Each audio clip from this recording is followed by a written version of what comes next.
how to add a newsletter pop-up on your Shopify store. Right here, we just want to use the search tool to search for popped in, and we will click on search in App Store. So we just want to get this application popped in, exit and email pop-ups. It's super user-friendly. So we're just going to install this application here, and I'm going to show you how you can set this up.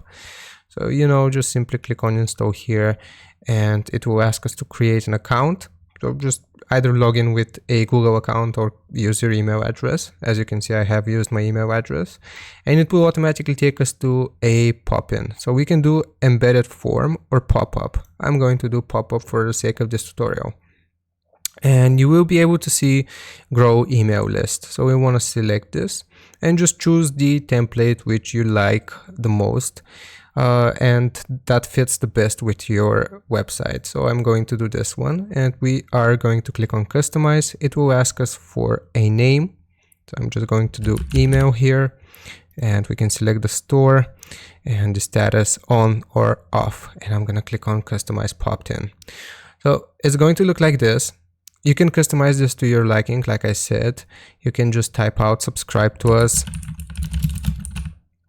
and it's going to automatically generate the email here and the name that people can type out. You can also change these as well, and you can add different fields. You can add text, buttons, images, shapes, timers, so on and so forth.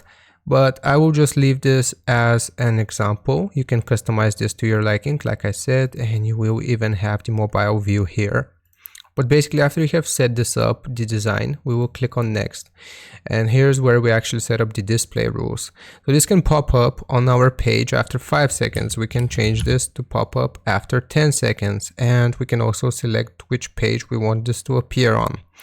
We can do page scrolls.